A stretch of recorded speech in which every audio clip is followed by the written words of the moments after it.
नमन मित्रों, आज हम आपके साथ भारतीय पुरातन साहित्य में, भारतीय पुराणों में भारत के जो ग्रंथ हैं, महाभारत और रामायण में, उनमें जो अस्त्र और शस्त्र थे, उनके इस्तेमाल के बारे में आपको बताएंगे। पहले हम कुछ परिभाषाएं जानेंगे, फिर सामान्य अस्त्रों और शस्त्रों के बारे में जानेंगे, और फिर दिव्यास्त्रों के बारे में जानेंगे। तो शस्त्र ऐसे आयुध होते हैं जिन्हें हाथ में लेके प्रहार किया जाता है। इन्हें हाथ से छोड़ा नहीं जाता और बहुत दूर तक इनके द्वारा प्रहार नहीं किया जा सकता है। अधिकतर आयुध इसी श्रेणी में आते हैं, जैसे तलवार, गदा, खड़क, भाला इत्यादि। अस्त्र ऐसे आयुध होते हैं जो दूर तक प्रहार करने में सक्षम हो, जैसे कि बाण, चक्र इत्यादि। शस्त्र सभी योद्धाओं के पास हुआ करते थे, परंतु यह आवश्यक नहीं था कि अस्त्र सभी योद्धाओं के पास हो। यही कारण है कि आम भाषा में हम योद्धा को शस्त्रधारी कहते हैं, अस्त्रधारी नहीं। थोड़ा सा हम जान लेते हैं कि अस्त्रों और शस्त्रों को किस प्रकार से विभक्त किया गया है, किस प्रकार से उनको चार भागों में बांटा गया है। अमुक्ता, अमुक्ता का अर्थ होता है जिसे मुक्त नहीं किया जा सकता। ऐसे आयुध जिन्हें हाथ से फेंका नहीं जाता था, जैसे गदा हो गया, खड़क हो गया, परशु, तलवार इत्यादि। इस श्रेणी में मुख्यतः शस्त्र ही आते हैं। मुक्ता ऐसे आयुध होते थे जिन्हें फेंका जा सकता था। इसमें अस्त्र और शस्त्र दोनों आते हैं, किंतु अधिकतर अस्त्र ही आते हैं। इसमें भी दो प्रकार के माने गए हैं। पाणी मुक्ता, ऐसे आयुध जिन्हें हाथ से छोड़ा जा सके, जैसे भाला, त्रिशूल इत्यादि। इसके अतिरिक्त कई ऐसे दिव्यास्त्र होते थे जिन्हें मंत्र सिद्ध करके हाथ से छोड़ा जा सकता था। यंत्र मुक्ता, यानी यंत्र के द्वारा जिसे मुक्त किया जा सकता है। ऐसे आयुध जिन्हें छोड़ने हेतु किसी यंत्र की आवश्यकता होती है, जैसे बाण छोड़ने के लिए धनुष की आवश्यकता होती है। मुक्ता मुक्त, यानी कि मुक्त और अमुक्त, यानी कि इसे फेंक कर भी इसका इस्तेमाल किया जा सकता था और हाथ में भी पकड़ कर इसे इस्तेमाल किया जा सकता है, जैसे त्रिशूल और भाला। मुक्ता संग निवृत्ति, ऐसे आयुध जिन्हें छोड़कर पुनः लौटाया जा सकता है। इसमें मुख्यतः दिव्यास्त्र ही आते हैं, जैसे भगवान विष्णु का सुदर्शन चक्र, ब्रह्मास्त्र इत्यादि। तो इन्हें छोड़ के पुनः लौटाया जा सकता था। और तो इस प्रकार से हमने देखा, चार भागों में मुख्यतः अस्त्रों और शस्त्रों को विभाजित किया जा सकता है। अब हम जानते हैं कुछ सामान्य अस्त्र शस्त्र, जैसे डंडे को कहा जाता है, भल्ल भाले को कहा जाता था, असी तलवार, ये सब हाथ में पकड़ के इनका इस्तेमाल किया जाता। खड़क, शक्ति, धनुष, परशु, ये सारे के सारे सामान्य अस्त्रों की श्रेणी में आते थे। ये भी सामान्य अस्त्र में आते हैं, जैसे गदा, इसका दंड पतला होता है, सर भारी और गोल होता है। हनुमान, भीम, बलराम, दुर्योधन, ये सब प्रसिद्ध गदाधारी थे। शूल ये भी भाले के समान ही होता है, परंतु पूरा लोहे का होता है, जबकि भाले का हत्था जो होता है वो लकड़ी का बना होता है।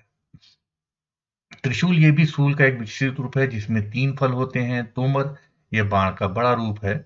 इसका मुख सर्प के समान होता है, धड़ लकड़ी का और फल लोहे का होता है। पाश यानी बांधने वाला शस्त्र, ये रस्सी और धातु के बने होते थे।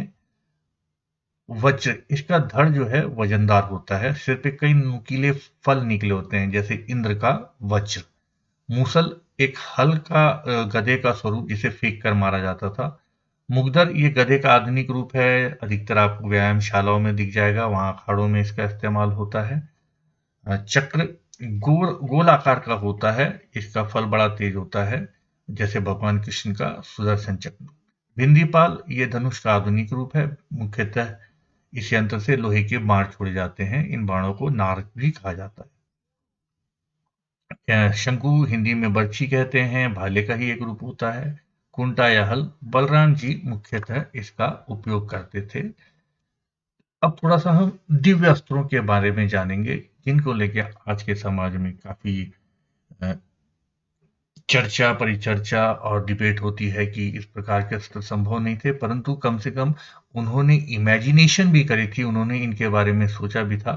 तो वो भी एक बहुत बड़ी बात थी। और मनुष्य जो चीज इमेजिन कर सकता है, निश्चित रूप से उस दिशा में उसको बनाने का प्रयास भी कर सकता है। त्रिशूल ये महादेव का अत्यंत प्रलयंकारी अस्त्र है। एक बार चलने के बाद इसे रोका नहीं जा सकता। केवल महादेव अथवा आदि शक्ति ही इसे रोक सकते हैं। हालांकि रामायण में ऐसा वर्णन है कि रावण के पुत्र तिकाय ने एक बार महादेव के त्रिशूल को पकड़ लिया था, जिससे प्रसन्न होकर उन्होंने सभी प्रकार के दिव्यास्त्र अतिकाय को दिए थे। अतिकाय रावण का पुत्र था। एकसा गदा, यह महादेव की गदा है जिसका प्रहार असहनीय होता है।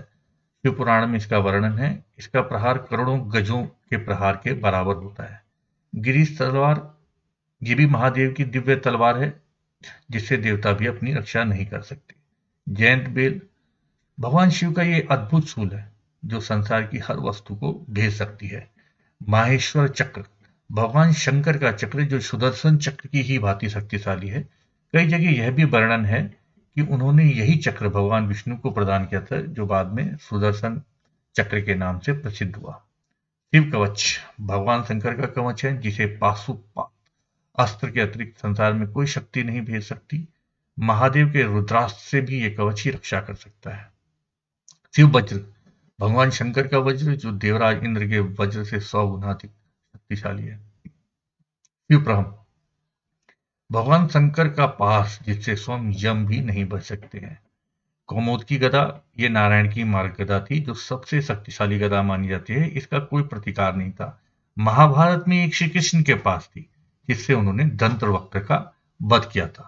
नंदक तलवार, ये भी श्री हरि विष्णु की तलवार थी जिसकी धार इतनी तीक्ष्ण थी कि पर्वत को भी 2 भागों में काट देती थी। महाभारत में ये तलवार भगवान श्री कृष्ण के पास थी। वज्र, ये देवराज इंद्र का सर्वाधिक शक्तिशाली अस्त्र है। वृत्रासुर के वध के लिए महर्षि दधीची ने अपने शरीर का त्याग कर दिया था जिससे उनका तप का सारा बल उनकी अस्थियों में आ गया। तब विश्वकर्मा ने महर्षि दधीची के हड्डियों से इस महान दिव्यास्त्र की रचना की जिससे वृत्रासुर का वध किया जा सका। इंद्रास्त्र, ये देवराज इंद्र का अस्त्र है। इसे चलाने पर इससे असंख्य बाण निकलकर शत्रु दल पर वर्षा की तरह बरसते थे जिससे उनका नाश हो जाता था।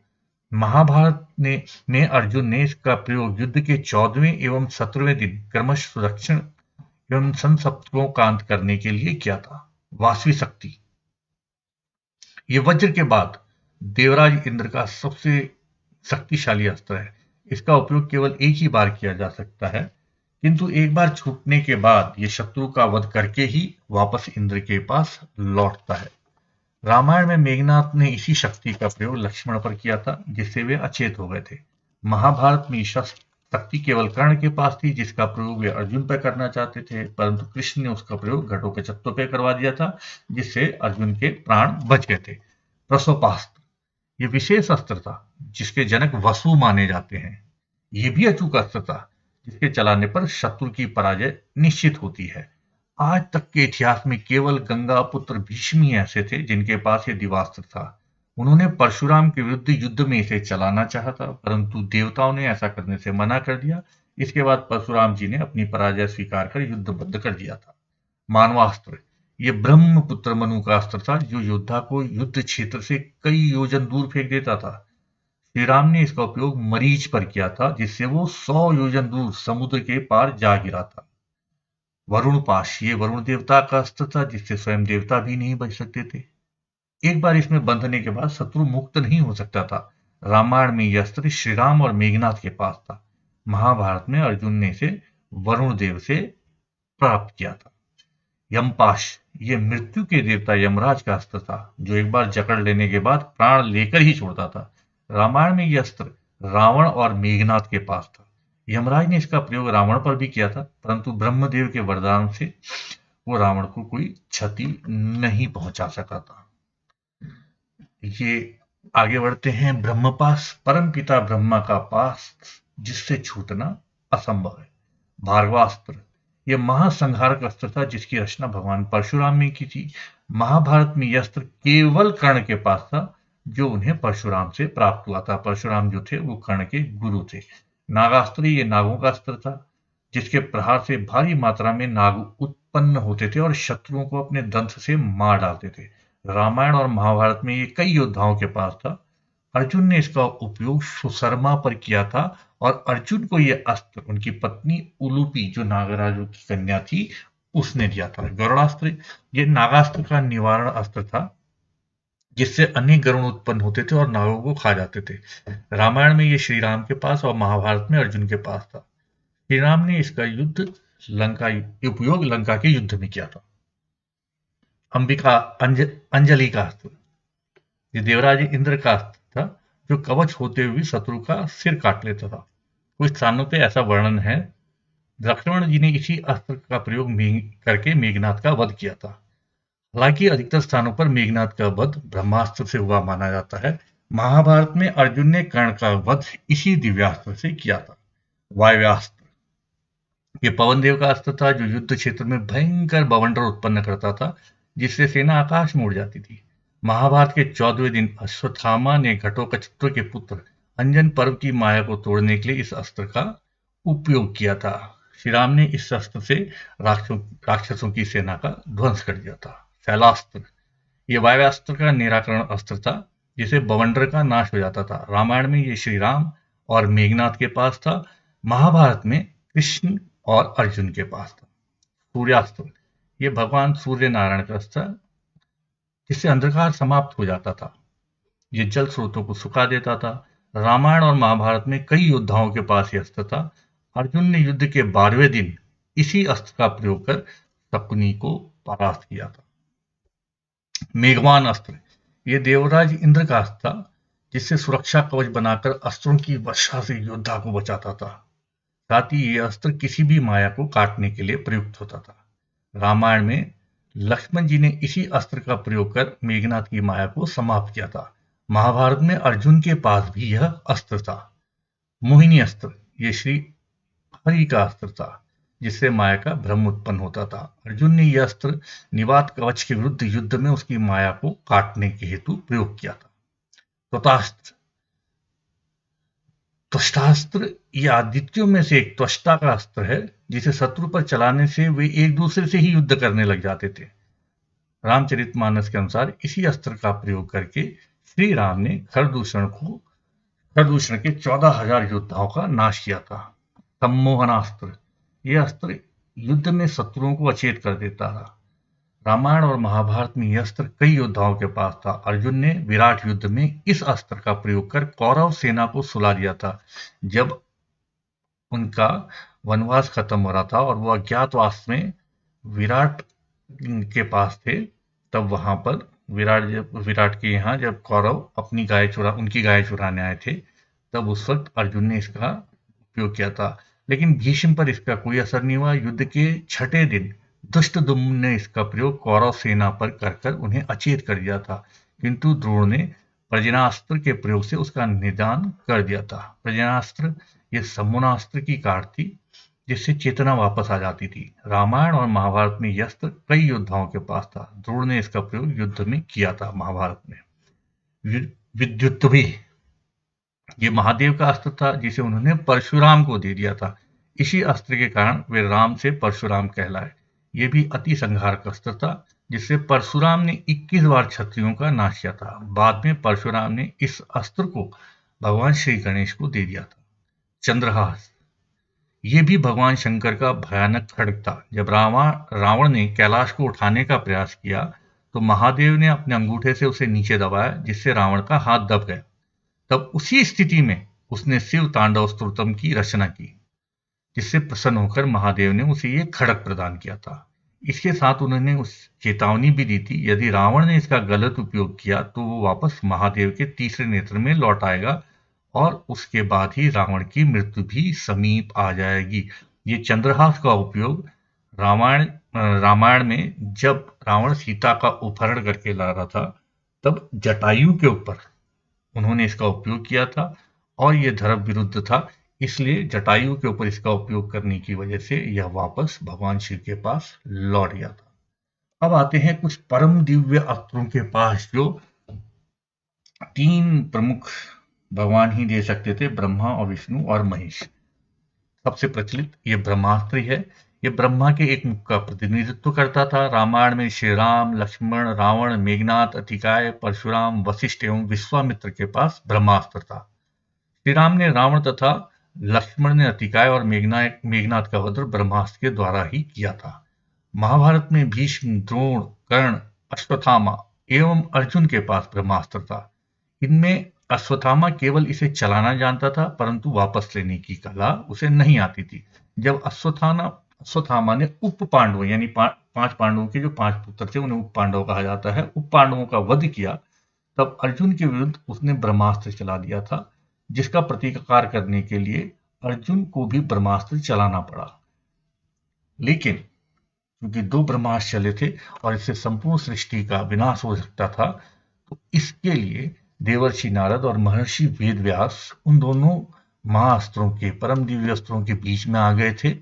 तब अर्जुन ने तो ब्रह्मास्त्र वापस ले लिया, परंतु अश्वत्थामा ऐसा न कर सके। तब उसने उस ब्रह्मास्त्र का प्रहार उत्तरा के गर्भ पर किया, जिससे उसे एक मृत पुत्र प्राप्त हुआ। बाद में श्री कृष्ण ने उसे जीवन दान दिया और वही परीक्षित के नाम से प्रसिद्ध हुआ। वैष्णव अस्त्र, यह भगवान विष्णु का अचूक अस्त्र था, जिसे उनके अतिरिक्त कोई नहीं रोक सकता था। इसे केवल श्री हरि को प्रसन्न करके ही प्राप्त किया जा सकता था। इससे न केवल मनुष्य पितु देवताओं का भी नाश हो सकता था। रामायण में महर्षि विश्वामित्र के पास यह अस्त्र था, जो उन्होंने श्री राम को प्रदान किया था। इसी महान अस्त्र से ही श्री राम ने भगवान परशुराम के प्रभाव का अंत कर दिया था। तब परशुराम को विश्वास हो गया, श्री राम विष्णु के ही अवतार हैं। महाभारत में यह अस्त्र श्री कृष्ण और भगदत्त के पास था। भगदत्त ने इसका प्रयोग अर्जुन पर किया था, परंतु कृष्ण ने मार्ग में ही उसे अपने ऊपर ले लिया और अर्जुन के प्राण बच गए थे। रुद्रास्त्र, ये महादेव का महाविध्वंसक अस्त्र था। जब इसे चलाया जाता था तो 11 रुद्रों की सम्मिलित शक्ति एक साथ प्रहार करती थी और लक्ष्य का विध्वंस कर देती थी। वैसे तो प्रामाणिक रूप से इस अस्त्र का किसी के पास होने का वर्णन नहीं है, परंतु एक कथा के अनुसार अर्जुन ने इसे महादेव से प्राप्त किया था। जब अर्जुन स्वर्गलोक में थे, तब उन्होंने असुरों के विरुद्ध युद्ध में देवराज इंद्र की सहायता की थी। उस युद्ध में देवता परास्त होने ही वाले थे, तब कोई और उपाय न देखकर अर्जुन ने रुद्रास्त्र का संधान किया था और केवल एक ही प्रहार से 3 करोड़ असुरों का वध कर दिया था। अब आते हैं दिव्य अस्त्रों की श्रेणी में एक पायदान और ऊपर, ब्रह्मशिर, नारायणास्त्र और पाशुपास्त्र पे। ये ब्रह्मास्त्र का ही विकसित रूप था। ब्रह्मशिर जो है ब्रह्मास्त्र का ही विकसित रूप था, जो भगवान ब्रह्मा के 4 मुखों का प्रतिनिधित्व करता था। इस प्रकार यह अस्त्र ब्रह्मास्त्र से 4 गुना अधिक शक्तिशाली था। यह अस्त्र इतना सटीक था कि इसके उपयोग से वन के बीच में मौजूद केवल एक घास के तिनके को नष्ट किया जा सकता था। इसके किसी योद्धा के पास होने का कोई सटीक वर्णन नहीं है, केवल महर्षि अग्निवेश के पास यह निर्विवाद रूप से था। इसके अतिरिक्त कुछ लोग द्रोण, अर्जुन और अश्वत्थामा के पास भी ब्रह्मशिर होने की बात कहते हैं। कुछ स्थान पर यह भी वर्णित है कि अश्वत्थामा और अर्जुन ने अपने अंतिम युद्ध में ब्रह्मशिर अस्त्र का ही प्रयोग किया था। हालांकि अधिकतर स्थान पर ब्रह्मास्त्र का ही वर्णन है। ब्रह्मशिर अस्त्र का निवारण केवल किसी दूसरे ब्रह्मशिर द्वारा ही किया जा सकता था। ऐसा वर्णित है, जहां 2 ब्रह्मशिर अस्त्र टकराते हैं, वहां 12 दिव्य वर्षों तक, यानी 4320 मानव वर्ष तक एक पत्ता भी नहीं उगता। एक दिव्य वर्ष 360 मानव वर्षों के बराबर होता है। नारायणास्त्र, यह भगवान नारायण का अत्यंत ही विनाशकारी अस्त्र है। इसके सामने पूर्ण समर्पण करने पर यह अपना प्रभाव नहीं डालता था।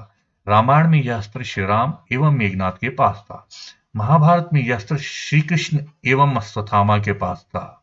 युद्ध के 15वें दिन द्रोण की मृत्यु के पश्चात अश्वत्थामा ने पांडव सेना पर नारायणास्त्र से प्रहार किया, जिससे एक अक्षौणी सेना तो तत्काल समाप्त हो गई। तब श्री कृष्ण के परामर्श अनुसार सभी ने उस अस्त्र के समक्ष समर्पण कर दिया, परंतु भीम ने समर्पण करने से मना कर दिया। तब श्री कृष्ण ने बलपूर्वक उनको समर्पण करवाया, तब जाकर सबके प्राण बचे। पाशुपास्त्र, यह भगवान शिव का महाभयंकर अस्त्र है, जिसका कोई प्रतिकार नहीं। एक बार छूटने पर यह लक्ष्य को नष्ट करके ही लौटता है। कोई भी शक्ति पाशुपास्त्र का सामना नहीं कर सकती। इस अस्त्र के द्वारा भगवान शंकर ने केवल एक ही प्रहार में त्रिपुर का संहार कर दिया था। रामायण में केवल मेघनाथ के पास यह अस्त्र था, जो उन्होंने भगवान शंकर से प्राप्त किया था। उसने लक्ष्मण पर इसका प्रयोग भी किया था, पर किंतु महादेव की कृपा से इस अस्त्र से उनका अहित नहीं हुआ। महाभारत में यह अस्त्र केवल अर्जुन के पास था, जो उन्होंने निर्वासन के समय महादेव से प्राप्त किया था। महाभारत में इस अस्त्र का उपयोग नहीं किया गया। अब आते हैं इस ब्रह्मांड में मौजूद, जिनका वर्णन पुराणों में किया गया है, सबसे विध्वंसकारी अस्त्रों के बारे में। ये अंतिम 3 अस्त्र हैं और ये अस्त्र सबसे अधिक परम शक्तिशाली थे। ब्रह्मांड अस्त्र, ये परम पिता ब्रह्मा का सबसे शक्तिशाली अस्त्र है। जो उनके 5 सिरों का प्रतिनिधित्व करता है। ये ब्रह्मास्त्र से कई गुना शक्तिशाली होता है। इसके प्रहार से पूरे विश्व का नाश किया जा सकता है। कई लोगों को एक साथ समाप्त करने की शक्ति इस अस्त्र में होती है। केवल ब्रह्मापुत्र महर्षि वशिष्ठ के पास इस अस्त्र के होने का वर्णन है। विश्वामित्र के विरुद्ध युद्ध में वशिष्ठ के ब्रह्मांड अस्त्र ने विश्वामित्र के ब्रह्मास्त्र को पी लिया था। महाभारत में यह अस्त्र किसी के पास नहीं था। ये विष्णु ज्वर, ये भगवान विष्णु का सर्वाधिक शक्तिशाली अस्त्र है। इस अस्त्र के प्रहार से भयानक ठंड उत्पन्न होती है, जो समस्त चर सृष्टि की चेतना लुप्त कर देती है। इस अस्त्र का कोई प्रतिकार नहीं है। यह अस्त्र नारायण के अतिरिक्त केवल श्री कृष्ण के पास था। शिव पुराण एवं विष्णु पुराण दोनों में इस अस्त्र का वर्णन है। जब बाणासुर के विरुद्ध युद्ध में श्री कृष्ण ने इस अस्त्र का प्रयोग भगवान शंकर पर कर दिया था।